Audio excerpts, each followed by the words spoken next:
नमस्कार मित्रांनो, तो आजच्या व्हिडिओमध्ये आपण काय बघणार आहे, डबल टॉप कन्फर्मेशन म्हणजे नेमकं काय असतं ते. आता तुम्ही इथं थोडंसं समजून घ्या की ही इथून अप ट्रेंड चालू झाला, म्हणजे इथून बायर इथून अप ट्रेंड चालू झाला, बरोबर. अप ट्रेंड चालू झाल्यावर हा आपल्यासाठी होता R1, म्हणजे हा रेजिस्टन्स फर्स्ट होता मार्केटसाठी, बरोबर. हा R1 होता ना, तो ह्या प्राईसनी म्हणजे ह्या बायरनी R1 रेजिस्टन्स तो होता ना, तो ब्रेक केलेला होता. आणि मार्केट आता रेजिस्टन्स कुठपर्यंत, मार्केट आता R1 तर रेजिस्टन्स ब्रेक केला बायरने. आता मार्केट कुठं प्राईस कुठपर्यंत जाईल, R2 पर्यंत जाईल, बरोबर. मार्केटची प्राईस इथं R2 पर्यंत गेली, पण R2 इथं रेजिस्टन्स ह्याला स्ट्रॉंग होता रेजिस्टन्स. मग ह्या पॉईंटला सेलरनी प्राईस आणली इथपर्यंत, मग इथून बायरनी परत सपोर्ट दिला ह्या पॉईंटला. मग याला आपण काय म्हणणार, निक लाईन म्हणणार.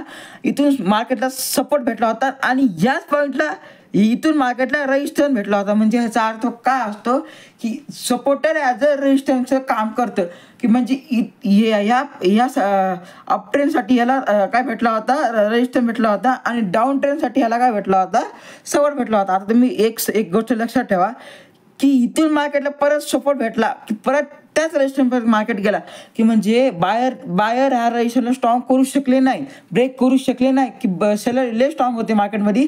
त्याच्यामुळे सेलरनी प्राईसला परत खाली आणलेले आहे. आता आपण इथं असं बघितलं, आपण निक लाईन सपोर्ट रेजिस्टन्स काय असतं. आता हे आपण काय बघणार आहोत, याची एंट्री बघणार आहोत, टॉप लॉस बघणार आहोत, टार्गेट किती भेटतं बाबा आपल्याला ते बघणार आहोत. तर मी तुम्हाला ते चार्ट दाखवतो, जस्ट सेकंड. तुम्हाला ते चार्टर दाखवते, ती आपल्या चार्टवर ती कन्फर्मेशन दिसती. आता तुम्ही इथं बघू शकता बाबा, हा फर्स्ट आपल्यासाठी काय, हा फर्स्ट आहे ना, फर्स्ट टॉप आहे, हा सेकंड टॉप आहे.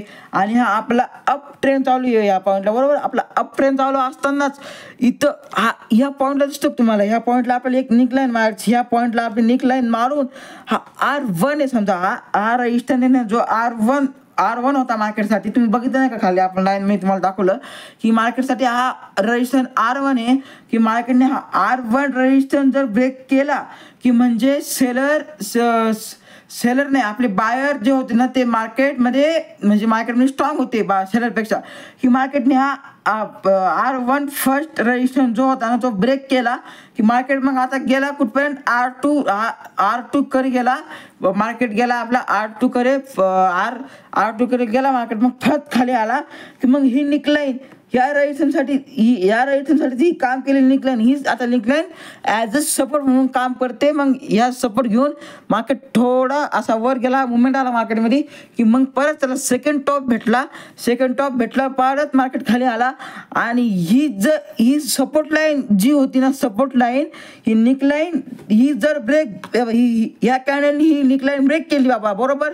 ही कॅन्डलनी निकलाईन ब्रेक केल्यावर या कॅन्डलनी जी निकलाईन ब्रेक केली, या कॅन्डलनी ही सपोर्ट लाईन ब्रेक केली, त्याच कॅन्डलच्या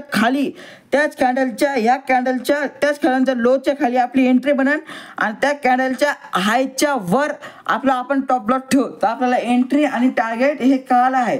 तर तुम्हाला असे नवीन व्हिडिओ पाहिजे असेल तर आपल्या चॅनल सबस्क्राईब करा. आणि आपण आता ह्याच्यानंतर आपण ट्रिपल टॉप कन्फर्मेशन ती काय असते त्याच्यावर एक व्हिडिओ बनवू. तर आपल्या चॅनल सबस्क्राईब करा. धन्यवाद.